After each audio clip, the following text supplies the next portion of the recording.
그래서 하나님께서 유다 출신이었던 아모스를 시켜 요나의 홈그라운드인 북이스라엘로 와가지고 멸망을 예언케 했으니, 야, 이 요나가 얼마나 자존심 상했겠어요. 자, 성경 인물 열전, 오늘은 요나 이야기입니다. 첫 시간 요나로 시작합니다. 요나 이야기 여러분들 너무 잘 알고 있죠? 떠오르는 이야기, 하나의 이미지, 어떤 이미지가 떠오릅니까? 요나 하면 떠오르는 이미지?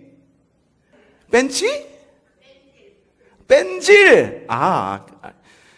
뺀질거리는 사람이다. 예, 는 우리가 알고 있기에 하나님의 뜻에 따라서 니느웨로 가갖고 막 복음을 전한 사람이라고 그렇게 알고 있잖아요. 근데 사실상 잘 들여다보면은 맞습니다. 굉장히 뺀질거리면서 도망 다녀요. 이게 요나가 중간에 회심해가지고 니느웨 가서 복음을 전하잖아요. 근데 요나서가 총 4장으로 되어 있는데 그 4장 마지막 어떻게 끝나는지 아세요?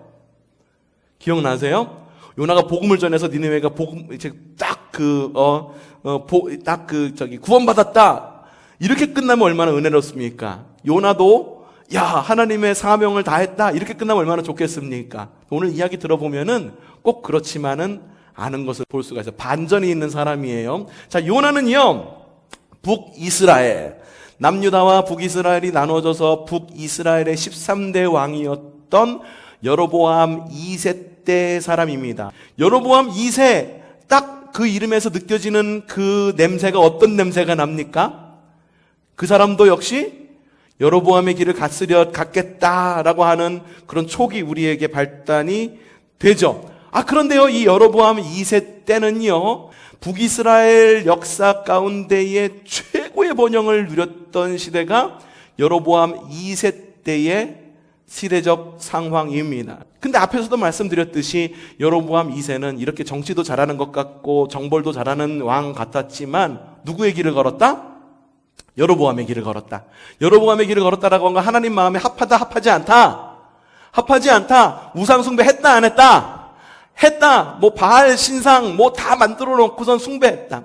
하나님이 그걸 보고선 가만히 놔둘 수 있을까요? 야, 너 그래도 정치는 잘하니까 그냥 놔두면은 나라가 잘 굴러갈 거야. 근데 주님은 이걸 보고만 계실 수가 없었다라고 하는 거예요. 그래서 북이스라엘보다 북쪽에 있었던 아수르라고 하는 나라의 세력을 점점 넓혀가게 합니다. 늘 북이스라엘을 괴롭히고 있었던 나라가 아람이라고 하는 나라였었는데 아수르에 의해서 이 아람이 망해요. 그러니까는 이 북이스라엘이 야, 이제 살만하다 했는데 위에서는 아수르가 막 거대하게 몸집을 키우면서 북이스라엘을 위협해오고 있었고 조금씩 조여오고 있었다라고 하는 거예요. 그런데 그때 마침 남유다에 있었던 한 선지자가 있었었는데 그 선지자의 이름은 누굴까? 요나였으면 좋겠죠. 아까 얘기했잖아. 남유다 사람이 아니라 요나는 어느 나라 사람? 북이스라엘 사람. 그러니까 요나와 같은 시대를 살고 있었던 남유다의 선지자가 있었었는데 그 선지자의 이름이 누구였었냐 하면 따라합시다. 아모스가 그 시대의 동시대 사람이었던 거예요. 하나님께서 남유다 사람이었던 아모스를 들어가고선 쓰시는 거예요. 야, 너 북이스라엘로 가. 북이스라엘로 가가지고선 북이스라엘 사람들한테 선포해. 뭐라고 선포할까? 너 하나님의 진노가 너희에게 임했어. 우상숭배 멈추고 하나님만을 바라는 민족이 되어야 돼 라고 선포해라고 말하면서 아모스가 어느 나라 출신? 남유다 출신 아모스가 어디로? 북이스라엘로 가갖고 하나님의 진노를 갖다가 선포하던 때였었어요. 바로 이때 하나님께서 누구를 부르셨을까? 오늘 말씀의 주인공인 요나를 부르신 거예요. 근데 요나한테는 뭐라고 말하느냐? 야, 북이스라엘이 그렇게 흥망성쇠를 갖다가 일으켜 나가는 그 시대잖아. 그러니까 너 남아있으면서 북이스라엘을 갖다가 잘 하나님의 뜻대로 갈 수 있게 잘 해라고 말씀하셨는가? 아니라 어디로 가라? 니느웨로 가라라고 말씀하셔요. 니느웨가 어디 있는지 아십니까? 니느웨는 한 나라의 수도였었는데 어느 나라의 수도였냐면은 이스라엘을 갖다가 그렇게 괴롭히고 하나님께서 들어서 북이스라엘을 치려고 했던 바로 그 나라. 어느 나라? 아수르의 수도가 니느웨예요. 그러니까 뭐냐 하면은 자신의 나라를 쪼여오고 자신의 나라를 멸망하게 하려고 하는 하나님의 뜻이 담겨있는 바로 그 도구인 니느웨로 가고, 아수르의 니느웨로 가고 복음을 전하라 라고 주님께서 명령을 내리고, 너는 북이스라엘의 선지자가 아니라 아수르 니느웨의 선지자로 가서 니느웨의 복음을 선포하라 라고 이야기를 한 겁니다. 배경이 이런 배경을 가지고 있어요, 요나서가. 근데 이스라엘 전설에 이 요나가 어떤 사람으로 묘사가 되어 있냐 하면은, 북이스라엘에 엄청난 기근이 몰려옵니다. 엘리야 선지자가 기근을 피해가지고 이렇게 있다가 한 마을로 가라. 한 마을로 가가지고선 그곳 가운데 있는 한 과부에게 가가지고선 떡을 달라. 거기서 만난 여인이 누구냐면은 사르밧 과부. 아시죠? 사르밧 과부가 있었었는데 이 사르밧 과부가 아들과 함께 자라고 있었잖아요. 근데 이스라엘 전설에 의하면은 사르밧 과부의 그 아들, 그 사람이 바로 요나였다라고 하는 전설이 옛날 이스라엘 전설 가운데에 흘러오고 있었습니다. 그래요.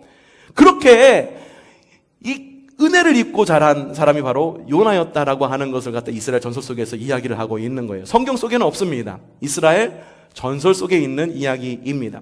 또한 이 요나는요, 선지자로서 열왕기하 14장 25절에 이렇게 기록되어 있습니다. 한번 읽어보죠. 시작.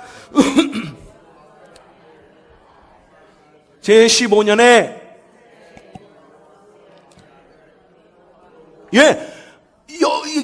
여호아스의 왕의 아들 여로보암이 왕이 됐어요. 이 여로보암이 이스라엘 1대 왕이에요? 여로보암 2세예요? 여로보암 2세를 말하는 거예요. 지금 요나의 시대를 이야기하고 있는 거예요. 여로보암 2세가 왕이 되어 사마리아에서 41해 동안 다스렸다. 넘기세요. 그는 주님께서 보시기에 어떻게? 앞에서 말한 거 그대로죠? 이스라엘로 죄를 짓게 한 느밧의 아들 누구의 죄? 여로보암. 여기서 말하는 거는 이스라엘 첫 번째 왕 여로보암을 말하는 거예요. 하나님 마음에 아파하지 않은 여로보암의 죄에서 떠나지 아니하고 그것을 그대로 본받았다. 그러나 어떻게 했느냐? 그는 국경을 하맛 어귀로부터 아라바 바다까지 회복하였다. 이 경계가 어디냐면은 이스라엘의 최고의 번영을 누렸을 그 다윗과 솔로몬의 시대의 최고의 전성기였던 큰 땅, 그걸 다 회복했다라고 하는 거예요. 그 뭐라고 이야기하느냐? 이것은 어떻게? 주 하나님, 이스라엘의 하나님께서 그의 종인 가드 헤벨의 사람 아미떼의 아들 누구? 요나 예언자에게 말씀하신 그대로. 북이스라엘, 비록 이 여로보암 2세, 여로보암의 길을 걸었던 그 사람이었지만 그 사람을 통해 갖고 하나님께서 어떻게 하실 거다? 그 땅을 다 회복할 거다라고 예언한 사람이 바로 요나였다라고 하는 거예요. 그러니까 요나에게 있어서 북이스라엘은 어떤 의미를 담고 있냐 하면은 과거에 엄마하고 함께 기근을 이겨내서, 그리고 엘리야의 그 도움으로 다시 부활을 경험한 그 땅, 죽음에서 구원받은 바로 그 땅, 그리고 과거 이스라엘의 영토를 그런 그리고 회복한 자랑스러운 고국, 애국하고 싶은 땅, 머물고 싶은 땅, 과거에 은혜 받은 땅, 과거의 기근을 이겨내게 한 땅, 그리고 과거의 전성기 시대의 그 영토를 전부 회복한 땅. 그러니 요나의 애국심은 어떻겠습니까? 굉장했을 거예요. 그리고 자부심이 굉장했을 거예요. 그런데 그 땅을 다스리고 있었던 여로보암 2세, 어떤 땅, 어떤 사람? 하나님의 마음에 들었던 사람? 아니, 여로보암의 길을 따랐던 사람. 그래서 하나님께서 유다 출신이었던 아모스를 시켜 요나의 홈그라운드인 북이스라엘로 와가지고 멸망을 예언케 했으니, 야, 이 요나가 얼마나 자존심 상했겠어요. 이런 상황 가운데에 주님은 요나에게 북이스라엘의 선지자로 부르셨나? 아니고 자신의 나라의 숨통을 조여오고 있었던 아수르에 가서 선지자로 지내라고 하니, 야, 이쯤 되면 요나의 마음이 좀 이해되지 않습니까? 하나님, 말이 됩니까? 내가 이 나라를 지키지 않으면 누가 지킬까요? 하나님, 나 그곳에 가기 싫어요. 근데 가라고요? 이왕이면 홈그라운드에서 내가 선지자의 역할을 하면 얼마나 좋겠습니까? 이왕이면 좀 가까운 곳에서 신앙생활하면은 얼마나 좋겠습니까? 그래서 선택한 건 뭐였습니까? 해외 도피를 선택한 거예요. 그래서 항구 도시인 욥바로 향합니다. 때마침 스페인행 배가 거기에 딱 서는 거예요. 여러분, 니느웨는요, 북쪽으로 수십 킬로만 올라가면은 니느웨예요. 하나님께서 말씀하시는 거예요. 야, 너 지금 북이스라엘에 있지? 북쪽으로 육로로 조금만 올라가면은 니느웨가 있으니까 거기 가서 복음을 전해 라고 주님께서 명령을 한 건데, 이 요나가 어떤 마음이 들었냐면 하나님 마음, 하나님의 사명 지키기 너무너무 싫으니까 자신이 선택할 수 있는 가장 먼 곳으로 도망가고 싶은 거예요. 이게 뭐냐면 하나님의 낯을 피하여 도망가겠다라고 성경에 그렇게 나와 있거든요. 내가 이곳으로 도망가면은 하나님의 얼굴, 하나님께서 나를 못 찾겠지. 이제 배 타고 도망가자라고 하고선 도망가려고 욥바는 항구예요. 욥바라는 항구 도시로 가갖고선 도망가려고 딱 도착했는데 그때 마침 어느 배가 있었어? 그때 마침 어느 배? 다시스로 가는 배. 야! 잘 됐다. 이곳으로 가자. 다시스는요, 지금 요나가 있는 곳에서 수백 킬로를 갔다가 배를 타고 가야지만 도착할 수 있는 곳이 다시스였어. 잘 됐다. 순리대로 되어가고 있구나. 내가 계획한 것이 맞았지. 야, 하나님께서 이 배도 예비해 주신 것 같아. 그러니까 이 배를 타고 어디로 가자? 스페인으로 가자. 다시스로 가자. 이 생각을 갖고 다시스행 배를 타게 된 거예요. 여러분, 이후의 이야기는 여러분들 모두가 다 잘 알고 있습니다. 이 다시스로 가던 중에 요나가 뭘 만납니까? 풍랑을 만나죠. 풍랑을 만나가지고선 풍랑 가운데에서 어떻게 풍랑이 일어났나 봤더니만은 요나가 타고 있어서 뱃사람들이 요나를 갖다가 바다에 던집니다. 주님께서는 바다 속에 무엇을 예비해 두셨죠? 큰 물고기를 예비해 주셔서 죽음을 경험한 후에 그 다음에 요나는 다시 어디로 끌려가느냐? 다시 니느웨로 끌려갑니다. 이미 다 알고 있는 이야기예요. 여러분, 이 이야기를 들으면 요나의 마음도 한편으로는 이해가 되기도 합니다. 상황이 이런데 어떻게 하나님의 사명을 붙들어? 집도 먼데 어떻게 이렇게 할 수 있어? 야, 내 몸도 이미 늙었고 그리고 나는 가난한데 어떻게 할 수 있어? 난 피치 못할 상황이, 나는 남이 알지 못하는 피치 못할 상황이 나에게 있어. 그러니 하나님의 사명 붙들지 못할 것 같아. 우리에게도 비슷한 경험이 있지 않습니까? 여러분, 비슷한 경험 있지 않으세요? 오늘 요나의 이야기를 보면서 몇 가지 교훈을 우리가 좀 돌아보려고 합니다. 따라 합시다. 순리가 곧 하나님의 뜻은 아니다. 다시 한번 읽어봅시다. 시작. 순리가 곧 하나님의 뜻은 아니다. 자, 요나가 살고 있던 때는 어느 때라고 말했습니까? 북이스라엘이 최고의 번영을 누리고 있던 시대였어요. 그럼에도 불구하고 아수르는 최고의 위협을 가해 올 그런 닥칠 세대였었습니다. 남쪽에 있었던 아모스는 북이스라엘에 와가지고 멸망을 예언합니다. 자존심이 상했어요. 어떻게 남유다에 있었던 사람이 와가지고 북이스라엘에서 하나님의 말씀을 선포해? 이런 상황 속에서 요나는요, 아모스의 예언을 뒤집고 싶었을 거예요. 더군다나 주님께서 말씀하시는 거예요. 북쪽 아수르의 니느웨로 가서 복음을 전하라고 말씀하세요. 때마침 도망을 가는데 때마침 항구에 어느 나라를 향하는 배가 있었다고요? 어디? 스페인 나시스로 가는 배가 있었어. 이렇게 이 정도만 되면은요, 주님의 뜻으로 여겨지는 거죠. 하나님께서 나에게 어떤 사명을 주셨을 때 나는 그 사명을 감당하기 싫어. 그리고 나는 나에게 어떤 의무가 주어졌을 때 그런 의무를 다하기 싫어. 그런데 그때 마침 우연치 않게 운명적으로 어떤 사건이 일어나. 그래서 하나님의 사명을 감당하지 못할 그런 상황에 놓이게 돼. 여러분들 어떻게 말씀하십니까? 목사님, 하나님께서 이 사명 붙들지 말라고 나를 인도해 주시는 건 맞죠? 보통의 경우에는 이렇게 반응을 해요. 때마침 내가 도망가고 싶은데 하나님의 사명 붙들기 싫은데 그 의무 다 하기 싫은데 때마침 나에게 피치 못할 상황이 주어지니까 그것을 하나님의 인도하심으로 덥석 붙든다는 거예요. 자, 요나는 어떻게 선택했습니까? 한번 읽어보죠. 요나서 1장 3절 읽어보죠. 시작. 그러나 그러나가 뭐예요? 앞에서 하나님께서 어디로 가라? 니느웨로 가라. 그러나 요나는 주님의 낯을 피하여, 주님의 낯을 피했다라고 하는 건 무슨 말이냐면은 주님의 사명을 피하여. 어디로 도망가려고? 스페인으로 도망가려고 길을 떠나 욥바로 내려갔다. 스페인으로 도망가려고 하는데 이게 뭐냐면은 되도록 먼 곳, 하나님이 나를 찾지 못할 먼 곳. 우리도 보통 그러죠. 목사님, 우리 자녀가 혹은 제가 이사를 가게 됐어요. 그래서 교회를 못 나오게 될 것 같아요.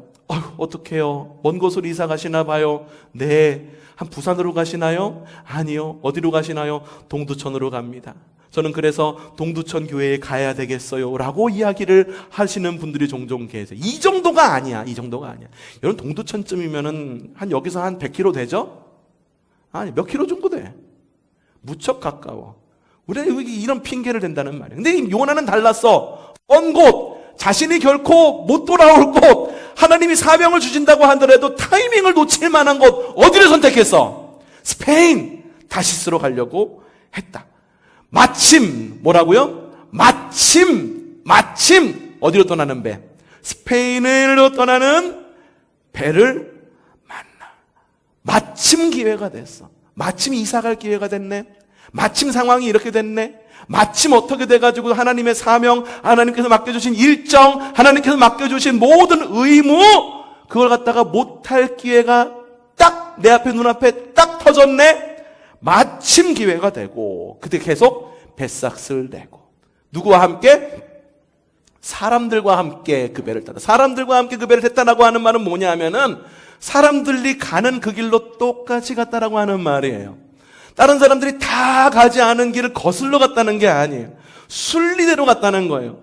배가, 스페인으로 가는 배가 거기 있었으니까 내가 피치 못할 상황이 있었었는데 마침 사람들도 그 길로 가고 있더라. 그러니 나도 어느 길? 스페인으로 가는 그 배를 탔다. 어떻게 하려고?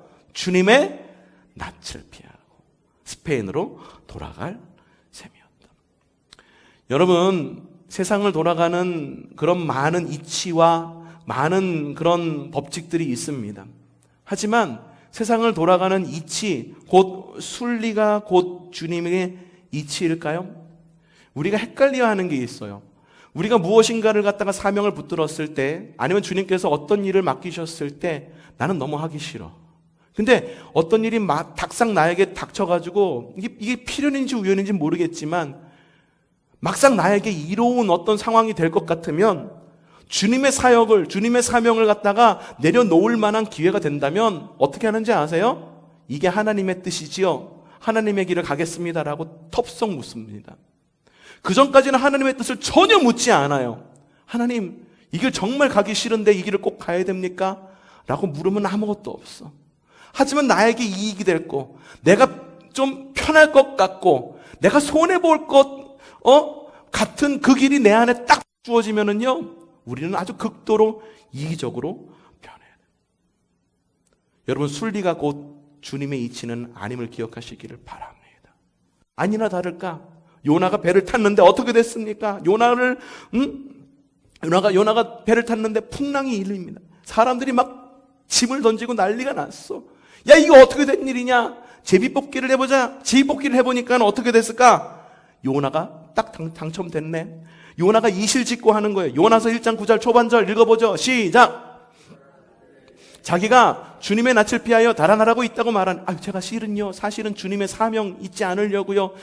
이거 사실은요, 제가 이거 하려고요. 피치 못할 상황이 있다라는 핑계를 대가지고선 어떻게 가려고 하는 그 때마침 그때 스페인으로 가는 배가 있어서 그 배에 올라타고선 가려고 했는데 하나님께서 나 때문에 풍랑을 주신 것 같아요.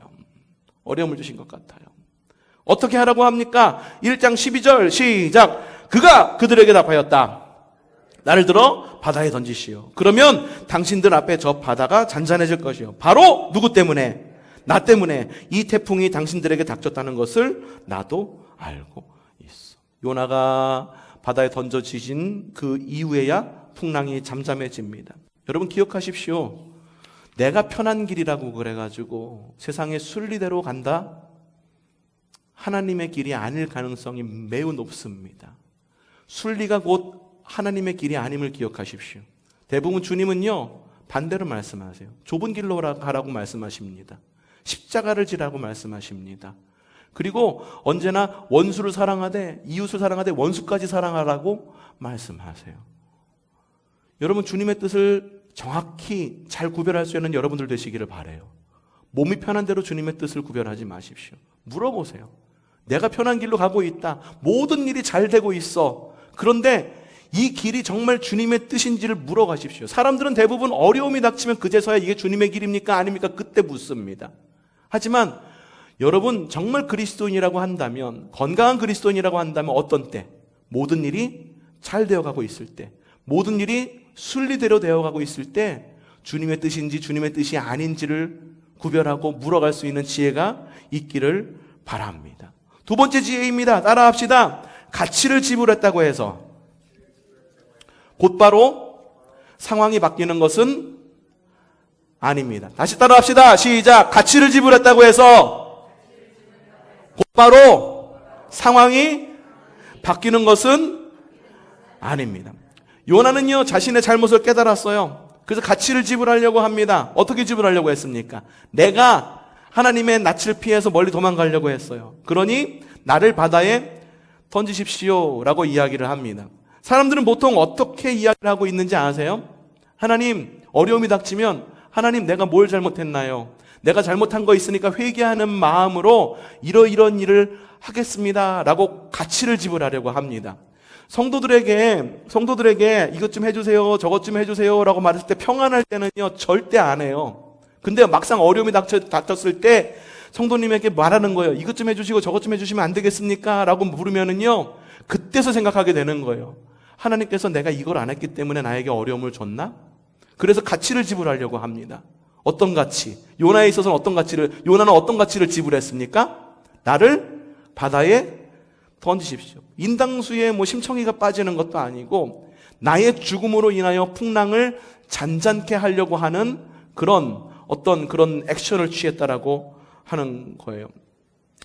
사람들은 그래요. 내가 뭔가 잘못되고 있으면 뭔가 가치를 지불하려고 그래. 내가 뭐 잘못되고 있어. 그럼 큰 헌물을 해가지고서 뭔가를 만회하려고 그래. 그러고 나갖고 말하는 거야. 내가 교회에 이렇게까지 했는데 왜 하나님께서는 날 돌아보지 않는 거지? 내가 이렇게까지 헌신했는데 왜 하나님께서는 나에게 왜 여전히 이런 어려움을 주는 거지? 여러분, 가치를 지불했다고 그래서 거기서 끝나는 게 아니야. 요나가 바다에 빠지는 가치를 지불했어요. 근데 거기서 기다리고 있던 것이 무엇입니까? 요나서 1장 17절 말씀 시작. 주님께서는 큰 물고기 한 마리를 마련해 두셨다가 요나를 삼키게 했다. 요나는 사흘 밤낮을 그 물고기 뱃속에서 지냈다. 가치를 지불했다고 해서 그 상황이 끝났나요? 예, 끝났어요. 풍랑은 잠잠해졌어요. 그럼 요나를 보자는 거예요. 요나는 물에 빠졌어요. 어떻게 됐습니까? 기다리고 있던 게 뭐예요? 모든 상황이 끝났으니까는, 뱃속에 있는 사람들은 다 살아났으니까 요나의 상황까지 다 끝난 겁니까? 아니야. 요나는 바다에 빠진 그대로예요. 그때 하나님께서 보내주신 것이 무엇이다? 큰 물고기가 요나를 삼킵니다. 그러자 요나는 그 안에서 며칠을 있습니까? 3일 밤낮을 있었다라고 이야기를 해요. 여러분, 내 상황을 어떻게든 벗어나기 위해서 내가 가치를 지불했다라고 해서 상황이 바로 되는 것이 아닙니다. 하나님께서 예비해 두신 밤낮의 3일의 기간이 반드시 우리에게 있다라고 하는 거예요. 이 3일의 기간은 어떤 기간인지 아세요? 내 삶을 돌이킬 기간입니다. 회개의 기간이에요. 여러분, 회개는요 즉각적인 돌아섬을 요구합니다. 돌아서지 않겠다라고 하는, 결코 돌아서지 않으리. 아까 찬양했죠? 뭐라고 찬양했어요? 세상 등지고 십자가 보내, 세상 등지고 십자가 보내, 세상 등지고 십자가 보내, 뒤돌아서지. 여러분, 그게 회개예요. 세상 등지고 십자가를 바라보고 되돌아서지 않는 것. 십자가만 보면 끝나는가? 그것도 아니야. 십자가를 바라보고 내 삶이 360도는 그대로구나. 180도 변해가지고선 완전히 내 삶을 돌이키는 삶의 변화를 요구합니다. 이 시간을 요나에게 뭐라고 말하느냐? 큰 물고기 속에 3일. 여러분에게 어려움이 있으세요? 내가 뭔가를 갖다가 열심히 해. 그래가지고 그 상황을 갖다가 좀 역전시키고 싶어. 그래가지고 교회 헌금도 해. 하나님 사역에 열심히 해. 그것이 상황을 역전시키는 게 아니에요. 진짜 상황이 역전되기를 원한다면은 여러분 하나님에게로 돌아서서 십자가를 바라보고 겪는 그 3일간의 시간을 지혜롭게 보낼 줄 알아야지 상황이 역전이 되는 거예요. 왜 요나에게 3일간의 시간이라고 하는 시간을 주셨을까? 3일이라고 하는 시간, 이거는요 완전한 죽음의 시간이에요. 우리가 누군가가 돌아가셨을 때 며칠장을 보통 합니까? 며칠장을 해요? 3일장. 왜 3일장일까? 입관은 몇 시간 지나고 합니까? 24시간 지나고 입관합니다. 장례는 며칠장? 보통 3일장. 길게는 4일장도 하고 일주일장도 하기도 하고 이틀장도 하기도 하는데 보통의 경우 3일장을 해요. 왜 3일장인지 아세요? 이분이 정말 돌아가셨는지 안 돌아가셨는지 확인하는 시간이 3일이에요. 주님께서 돌아가신 지 며칠 만에 부활하셨어요? 사흘 만에, 3일 만에 부활하셨어요.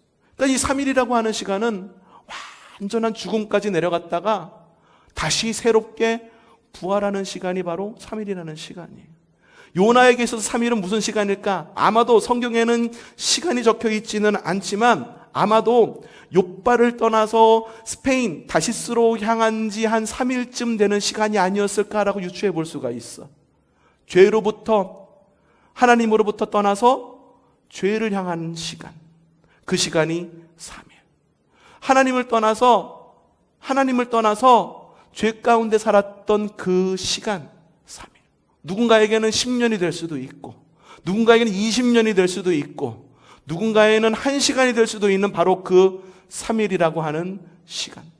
또한 3일이라고 하는 시간은 어떤 시간이냐면은 돌의 뱃속에서 큰 물고기 속에서 3일이라고 하는 시간은 다시 풍랑에서부터 건짐받아서 어디로? 하나님에게로 돌아오는 시간. 3일을 갔으니 3일을 거쳐 되돌아오는 시간. 큰 물고기 속에 요나가 기도합니다. 사실 이 요나의 기도는요 2장 전체에 나와 있어요. 그런데 한 절만 읽어볼게요. 2장 9절 말씀 시작.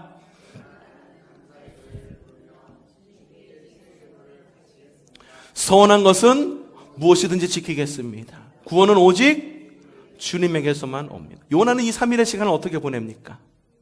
회개의 시간으로 보내. 하나님을 높이는 시간으로 보내. 보통의 사람들은 이 시간을 절망의 시간으로 보냅니다. 보통의 사람들은 이 시간을 갖다가 아주 불평불만의 시간으로 보내. 하지만 요나가 이 시간을 회개의 시간으로 보냈을 때 요나는 변화됩니다. 그전에는 달궈지지 않은 철광석과 같은 사람이었는데 하나님께서 뜨거운 불 속, 곧 큰 물고기 속에 있는 뱃속에 들어갔을 때 큰 불에 들어가게 함으로 말미암아 무쇠로 변화되게 합니다. 망치가 내리치면 내리칠수록 단단해지는 시간이 바로 이 3일의 시간이라는 거예요. 여러분 강철 같은 그리스도인이 되시기를 바랍니다. 철광석 있어가지고 누가 쓰려고 그래도 쓸 수 없는 원석으로 남아있지 말고 주님께서 불 속에 담글 때 그 불 속을 이기고 나와서 순금과 같이 되는 여러분들 되시기를 바랍니다. 세 번째, 어떤 교훈이 있을까? 따라 합시다. 주님은 다시 기회를 주십니다. 그렇게 단단해진 요나, 그렇게 단단해진 물고기 뱃속에서 3일 동안 단단해진 무쇠 강철이 되어진 요나에게 주님께서는 어떻게 하시냐? 야, 너 안 될 것 같아. 너 가. 딴 사람 쓸래. 이 아모스가 계속 선포하니까 야, 아모스 계속 쓸래 라고 말씀하셨나? 아니다. 자, 요나서 3장 1절 시작. 주님께서 또다시 또다시 요나에게 말씀하셨다. 주님은요 다시 기회를 주십니다. 여러분 다시 기회를 얻기 원하세요? 단단해지십시오. 단단한 믿음을 가지십시오. 3일간의 그 큰 물고기 속의 시간을 불평불만의 시간으로 보내지 말고 정말로 불 속에서 단단해지는 시간이 되시기를 바랍니다. 그때 주님께서 우리를 다시 사용하시는데 하나님께서 이렇게 말씀하셨으면 좋겠어. 야, 너 니느웨로 가는 거 싫었잖아. 그치? 그래서 다시스로 갔지. 아유, 어떡하겠니? 내가 그렇게 너를 지었는데. 그러니까 내가 대안을 줄게.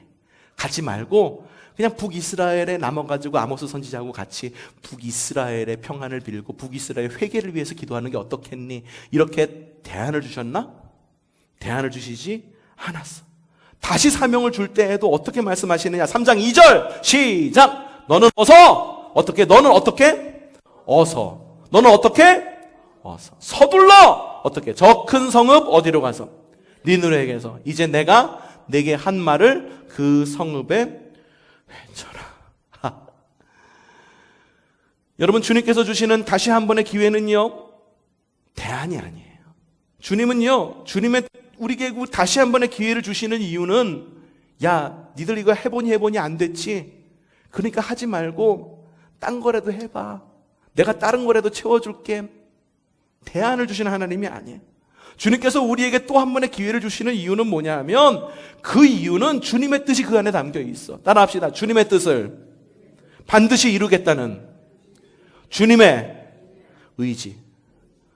우리에게 다시 한 번의 기회를 주신 이유는 거기에 있다라고 하는 거예요. 왜 우리에게 맞춤형으로 그런 또 다른 대안을 주시지 않고 주님의 기회는 변치 않을까? 자, 이사야서 40장 8절 시작.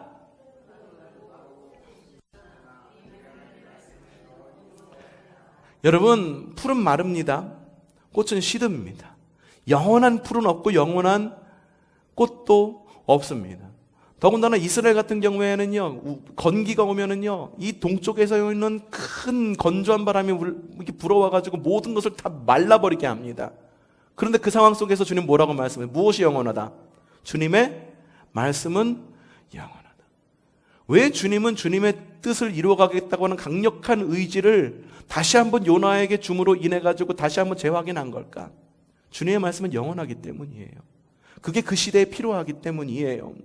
여러분, 주님께서 우리에게 다시 한번 기회를 주시기를 기도하십시오. 근데 여러분, 그거 생각하셔야 돼요. 이전에 내가 했던 거 안 됐으니까 주님께서 대안을 주십시오. 대안은 없어요. 우리가 니느웨로 가는 수밖에 없습니다. 그거를 붙들고 주님 나라를 위해서, 하나님 나라를 위해서 끝까지 밀고 나가는 여러분들 되시기를 바랍니다. 가족 전도 해보셨죠? 쉽던가요? 안 쉽던가요?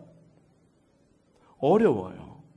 어려운데 주님께서, 야, 너 가족 전도 어려우니까 대신 옆에 있는 아무개 전도해라 이러고 이웃으로 보낼까?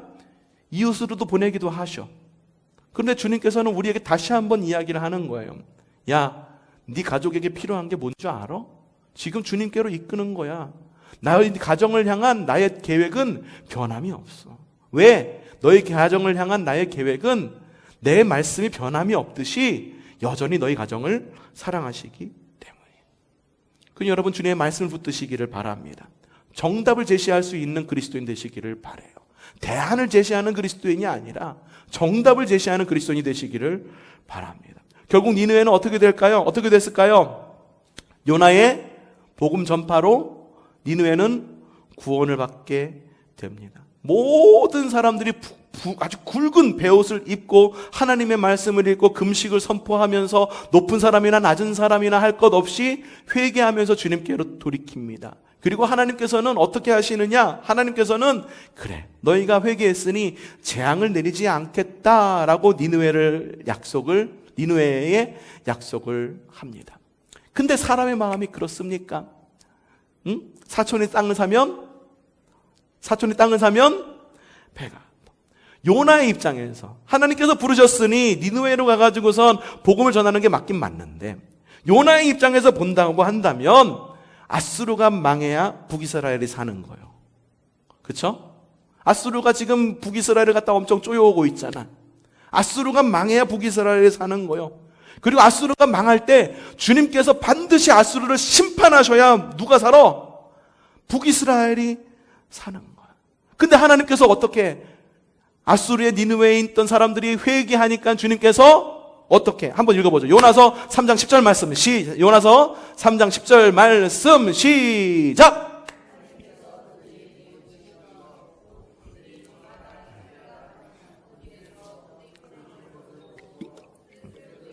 그들에게 내리겠다고 하셨던 말씀하신 재앙을 하필이면은 요나가 복음을 전했는데, 야, 내가 복음을 전해도 그 사람 받아들이지 않았으면 좋겠어. 그래서 그 사람 뜨거운 불고덩이 지옥에 가갖고선 나에게 못되게 군 만큼 아주 고통을 받았으면 좋겠어. 이게 사람 마음인데, 요나가 복음을 전했어. 이게 믿음을 갖고 복음을 전했는지 어땠는지 모르겠는데, 복음을 전하자 내가 정말 미워하는 그 나라가 어떻게 됐다? 회개하고 주님께 돌아오니, 내가 복음을 전했는데 내 원수, 정말 나를 못살게 굴던 그 원수가 못됐으면 좋겠는데, 지옥 갔으면 좋겠는데, 이 땅에서 모든 것이 안 풀렸으면 좋겠는데, 하나님께서 그래도 복음을 전하라고 한 거지. 야, 하나님 복음을 전하라고 했으니까 전하는 거지만 그 사람이 정말 믿을까요? 안 믿을까요? 의심을 가지고 복음을 전했는데 그 사람이 어떻게 복음을 텁썩 문 거예요. 내가 죄인이었네요. 하나님께로 돌아섰어. 하나님께서는 그 사람을 향한, 그 나라를 향한 재앙을 내리지 않겠다라고 약속을 하죠. 그러자 요나는 어땠느냐? 요나의 마음이 어땠을 것 같아요? 잘 됐다. 너도 구원받고 나도 구원받고 함께 천국 가가지고선 함께 하나님 나라 살자.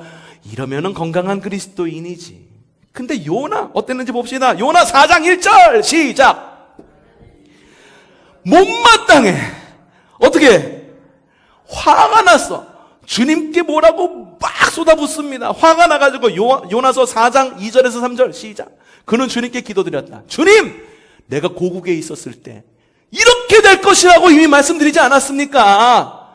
내가 서둘러 스페인 다시스로 떠나놨던 것도 바로 이것 때문입니다. 하나님은 은혜로우시며 자비로우셔서 좀처럼 노하시지 아니하고 사랑이 한이 없는 분이셔서 내리시고자 했던 재앙마저 거두실 것을 내가 알고 있었기 때문이에요. 주님, 내가 거기 가갖고 복음 전하면 그 사람들 돌이키면 벌받지 않을 거야 아니에요. 내가 이럴 줄 알았어요. 그 다음에 말하는 거야. 주님, 이제는 제발 내 목숨을 나에게서, 나 이러고는 못 살아. 차라리 그 사람이 죽을 게 아니면은, 상황이 바뀔 게 아니면 차라리 날 죽여.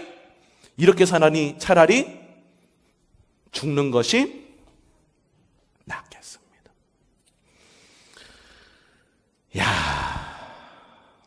여러분, 사람의 마음이 사실 이렇습니다. 아까 말씀드렸잖아요. 요나서 반전이 있다고. 좋게 끝나면 좋겠지만 사람의 마음은 요나의 마음 같아요.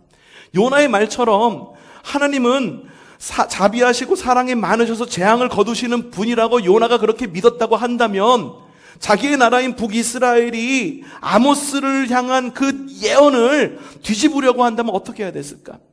왜 나를 그 땅에 보내셔가지고 이 땅에 다시 살아나게 합니까? 내가 이럴 줄 알았지 않았습니까? 내가 미리 말씀하지 않았습니까? 라고 하면서 하나님께 대들면서 내가 이럴 줄 알았으니 내 길로 갔어야 됐다, 이렇게 말하는 것이 옳을까? 정말로 하나님이 자비하시고 사랑이 많으신 분이시라고 한다면 하나님의 뜻 가운데 분노를 하는 게 아니라 오히려 자기 땅에 대해 극률한 마음을 갖고, 자기 가정에 대한 극률한 마음을 갖고 회개를 촉구해야 되는 것이 옳은 방법 아니겠어요? 북에 있는 아수르도 용서하신 하나님이 하나님의 백성인 북이스라엘을 용서하지 않으셨겠어요? 이렇게 불평불만을 해요. 하나님은 그러면 요나를 그때 버리셨나? 아니에요. 그마저도 또 보호하십니다. 불평불만하면서 보호하셔. 어떻게? 한번 봅시다. 요나는 그 성읍이 어디예요? 니느웨에서 빠져나와 그 성읍 동쪽으로 가서 머물렀다. 머물 이유가 있어요. 어떻게? 그는 거기에다 초막을 짓고 집 지었어요. 잘 보이는 곳. 니느웨가 잘 보이는 아마 높은 동산에 지었을 거야. 집 짓고 초막 짓고 그 그늘에 앉아 있었다. 왜? 그 성읍이 못됐죠. 정말 하나님이 구원해 주실까? 그래도 내가 너 한번 두고 볼 거야. 그럼에도 불구하고 하나님은 요나를 보호하십니다. 자, 요나서 4장 6절 시작. 넝쿨을 마련하셨다. 뭐냐면 요나가 초막을 지으니까는 하나님께서 요나를 보호하시려 넝쿨을 갖다가 그 안에 하신 것. 주님께서는 그것이 자라올라 요나의 머리 위에 그늘을 지게 하며 그를 편안하게 해주셨다. 넋넝쿨 때문에 요나는 어땠다? 기분이 좋았어.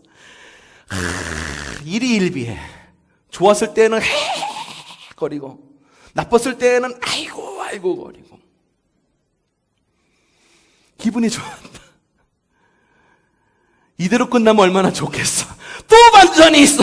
봅시다. 요나서 4장 7절에서 8절 시작. 그러나 또 반전이네. 다음날 동이 틀 무렵 하나님이 벌레 한 마리를 마련하셨는데 그것이 박넝쿨을 모두 쏠아버리니 그 식물이 시들고 말았다. 그러니까 박넝쿨이 어떻게 되냐? 하나님께서 이 박넝쿨을 주니까 요나가 시원하고 좋으니까 아이고 좋아 하다가 하나님이 또 벌레를 보내고 박넝쿨을 딱 없애니까는 어때? 식물이 시들고 많이 어떻게 됐나? 해가 뜨자 하나님이 찌는 듯 뜨거운 동풍을, 더군다나 뜨거운 동풍까지 오네. 그러자 요나가 어떻게 되었냐 하면은 이렇게 이야기합니다. 다음 구절 한번 보여주세요. 햇볕이 요나의 머리 위로 내리쬐니 그는 기력을 잃고 또 어떻게 죽기를 자창하면서 말하였다. 하나님, 이렇게 사느니 차라리 죽는 편이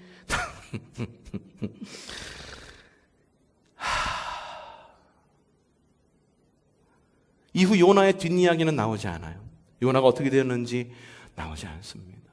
요나 이야기는 어떻게 끝나느냐? 마지막 절 좀 읽어볼게요. 주님께서 하시는 말씀으로 요나서의 이야기가 끝납니다. 요나서 4장 8절 후반절 시작.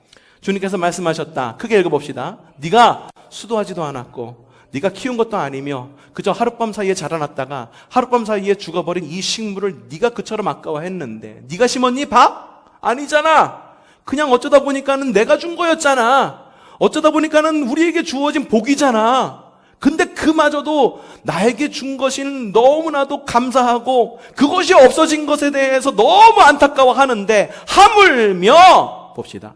좌우를 가릴 줄 모르는 사람들이 12만 명도 더 되고 짐승들도 수없이 많은 이 큰 성읍 니느웨를 어떻게 하나님께서는 어찌 내가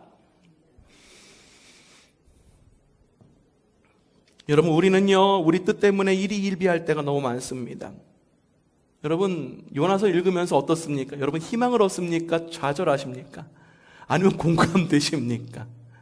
저는요 이 요나서를 통해서 그래도 희망을 얻는 좀 우리의 그런 마음 가운데 희망이 있기를 바랍니다. 우리는 늘 우리 뜻 때문에 일희일비해요. 상황이 바뀌는 것에 일희일비합니다. 처음엔 좋으면 어리다가 조금 지나고 안 좋으면 죽여주세요. 차라리 죽는 게 낫겠습니다.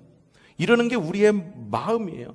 하지만요 주님은요 니느웨를 사랑하시는 하나님이에요. 하물며 하나님의 자녀인 우리를 사랑하지 않겠습니까?